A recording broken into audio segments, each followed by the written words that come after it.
What is the movie about? Fire and Ash picks up after the Way of Water, with Jake Sully, Neytiri, and their children still living among the Metkayina Ocean clan. The family is not in a stable position. They're dealing with the recent death of their eldest son, Neteyam, who was killed during the conflict at the end of the previous film. This loss isn't treated as a resolved backstory. It's an active, present trauma that shapes how every member of the family perceives threats and makes decisions. The central conflict introduces two simultaneous threats. First, a new Na'vi tribe enters the story, the Ash people, also known as the Mangkwan clan. Unlike the forest-dwelling Omaticaya or the reef-dwelling Metkayina, the Ash people come from volcanic regions characterized by fire, heat, and destruction. Their reputation is that they're more aggressive, more willing to use violence, and less bound by the traditional spiritual and ecological codes that unite most Na'vi clans.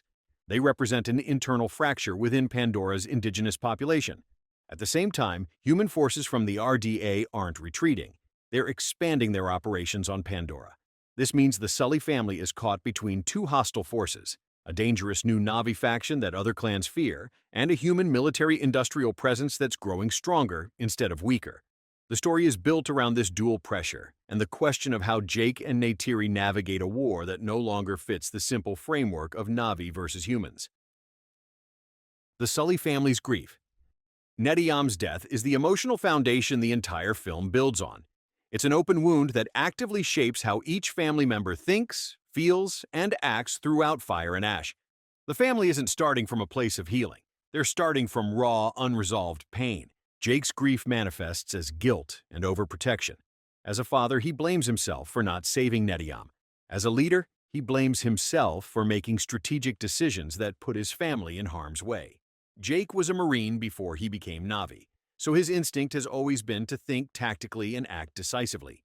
But after losing his son, those instincts are colored by fear. He becomes more cautious, more controlling, and unwilling to take risks that might endanger his remaining children. This creates tension because the situation demands bold action, but Jake's instinct is to pull his family back to safety.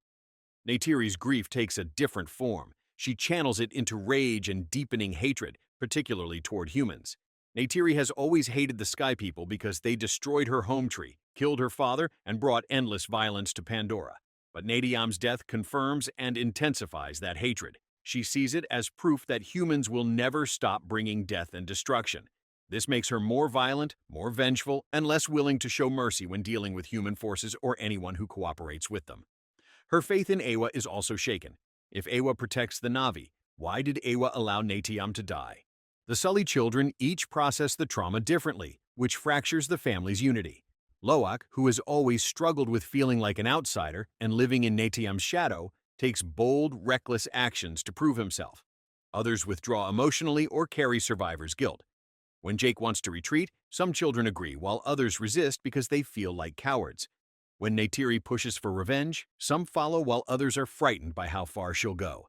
The family is operating as a group of traumatized individuals who love each other but can't always agree on how to survive. Why humans are still a threat. The RDA's continued presence is driven by Earth's collapse. In the Avatar universe, Earth is dying from overpopulation, environmental collapse, and resource depletion. This explains why the RDA is no longer content with short-term mining. They're not just extracting unobtainium and shipping it back to Earth. They're preparing Pandora as a potential long-term home for humanity, a place where humans can establish permanent colonies. This shift changes the nature of the threat. In the first film, the RDA built temporary structures, forward bases, and extraction sites that could be abandoned if necessary. Now, they're building permanent infrastructure. Fortified military bases designed to withstand sustained attacks, transport hubs connecting different regions, and large industrial machines processing resources on site. These structures are harder to destroy and harder to recover from once established. The human presence is becoming embedded in Pandora's landscape. The RDA's tactical approach is also evolving. Their primary strategy was direct military assault, overwhelming force, gunships, mechs, and coordinated attacks. That's still in play, but they're adding divide-and-rule tactics, a classic colonial strategy.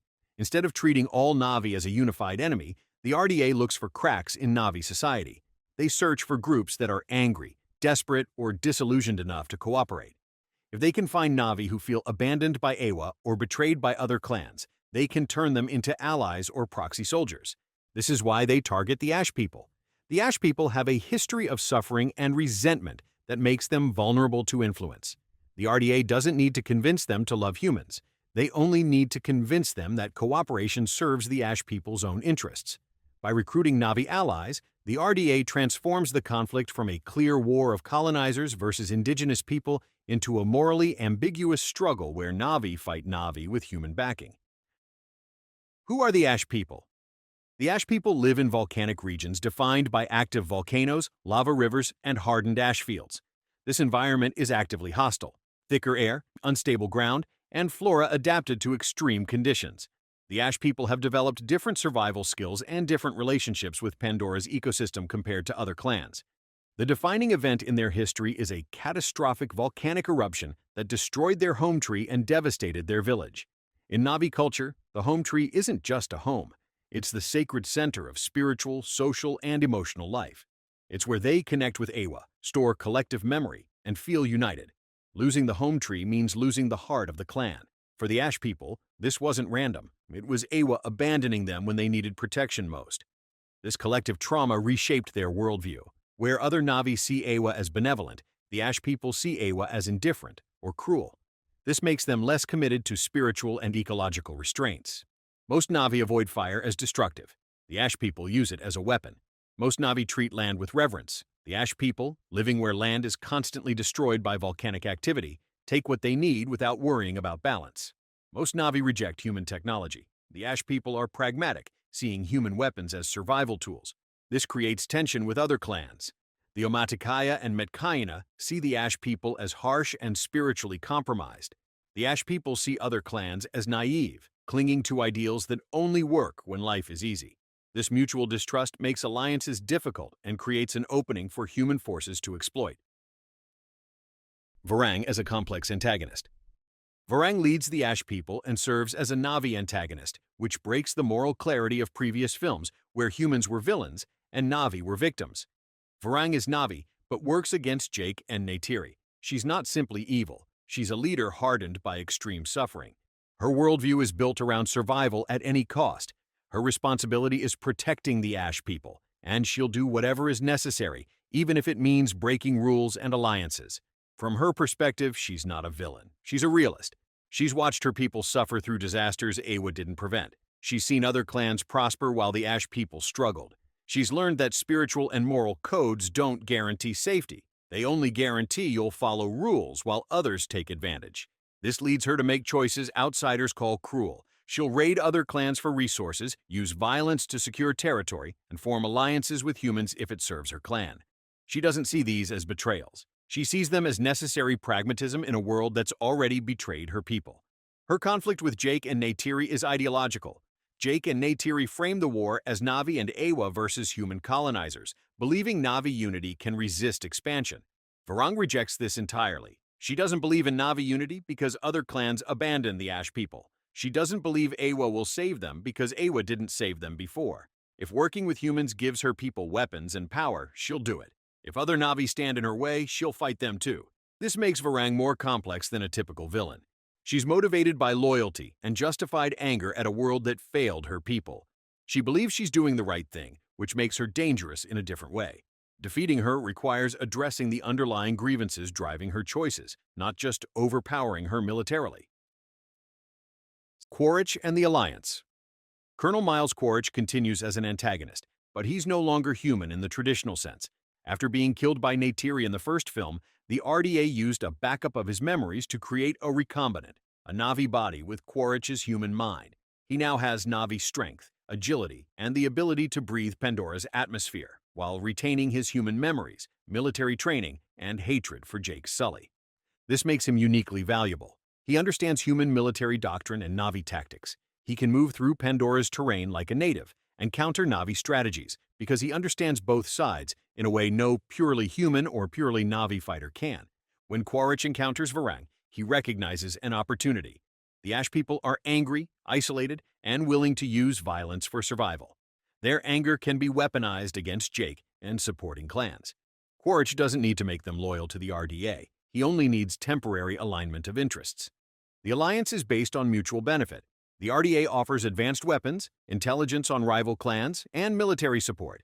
The Ash people provide Na'vi warriors who fight where human soldiers struggle, terrain knowledge, and the ability to frame the conflict as Na'vi civil war rather than human invasion. This creates a new threat. The battle lines are no longer clear. Na'vi fight other Na'vi with human weapons and support. Jake and Neytiri can't simply protect all Na'vi and kill all humans because some Na'vi are now active enemies. The conflict now involves three sides: Jake and allied clans defending Pandora, the RDA focused on long-term control, and the Ash people cooperating with humans but driven by their own goals. This three-way structure produces situations where Na'vi fight Na'vi with human backing, and old rules no longer apply. The children and the stakes. The Sully children aren't passive victims. They're active participants whose choices drive many of the story's turning points. Loak, who has always struggled with feeling like an outsider and living in Neteyam's shadow, often takes bold, reckless actions to prove himself. He wants to show he's brave and worthy of being Neteyam's brother, but his impulsiveness exposes the family to danger. He might engage enemy patrols without backup or disobey orders because he believes he knows better, creating situations where Jake and Neytiri must choose between punishing him, protecting him, or trusting him with more responsibility. Kiri's role is defined by her mysterious connection to Awa's and Pandora's neural network. She can sense things other Na'vi cannot, and access knowledge or abilities no one fully understands. This makes her both an asset and a target. The RDA wants to study or capture her because she represents something they cannot control. Varang and the Ash people might see her as a symbol of the old ways they've rejected, or as a tool to access Awa's power for their own purposes. Her abilities raise critical questions. Is she chosen by Awa for a specific purpose? Can she influence the Ash people in ways others cannot? Tuck represents innocence and vulnerability in a family constantly under threat. Spider, the human boy raised by Na'vi, represents the ambiguity of identity and loyalty. He's human by birth, but Na'vi by culture, making him both a bridge and a source of tension. The presence of these younger, more vulnerable family members shapes every decision Jake and Neytiri make. They can't simply fight and win. They have to fight while protecting children who aren't ready for war. They can't simply negotiate. They have to consider what kind of world their children will inherit and whether survival is worth the moral compromises required. What Fire and Ash means. The title represents an emotional and moral cycle that drives the entire film. Fire is hatred, anger, and active violence. The battles, burning forests, volcanic eruptions, and the impulse to destroy because you've been hurt. Ash is what remains after violence, physical ruin of landscapes and emotional states of grief, loss, and emptiness. James Cameron explained this relationship is cyclical, not linear. The film shows how grief and loss create hatred, which leads to fire, which creates ash, which produces more grief, starting the cycle again. This cycle traps individuals, families, and societies in repeating patterns of destruction that are extremely difficult to break. The Sully family illustrates this clearly. Neteyam's death is ash, the grief, the loss, the empty space where their son and brother was. That ash transforms into fire. Jake becomes more militaristic to protect his remaining children. Neytiri becomes vengeful, willing to kill anyone threatening her family. The children take reckless actions to prove themselves or fill the void. These grief-born responses create new violence, new casualties, new ash. The family is trapped in the cycle, unable to stop fighting without feeling they're abandoning Neteyam's memory, but unable to keep fighting without risking more loss. The Ash people's entire culture is built on this cycle. Their history begins with ash, the volcanic eruption that destroyed their home tree. That catastrophic loss created trauma that never healed. Instead, it became fire, anger at Awa, resentment toward prosperous clans, and willingness to use violence and reject traditional values. But that fire doesn't bring healing. It brings more destruction, isolation, conflict with other clans, and eventually an alliance with humans that makes them enemies of their own kind. The original Ash produced decades of fire, which produced new ash in broken alliances and destroyed villages. The war itself operates on this cycle. The RDA's expansion is driven by Earth's environmental collapse, humanity's dying homeworld. That ash produces fire, military conquest of Pandora, destruction of Na'vi lands, violence to secure a new human home. The Na'vi respond with their own fire, resistance, guerrilla warfare, killing human soldiers. That fire produces more ash, dead children like Neteyam, ruined ecosystems, fractured clans, and growing sense among some Na'vi that old ways can't protect them. Each side's fire feeds the others. Each side's ash justifies the next round of violence. Breaking the cycle requires processing grief without letting it become rage, acknowledging loss without using it as justification for revenge, accepting you've been hurt without deciding the only response is hurting others. The film presents this as nearly impossible when threats are real and loved ones are in danger.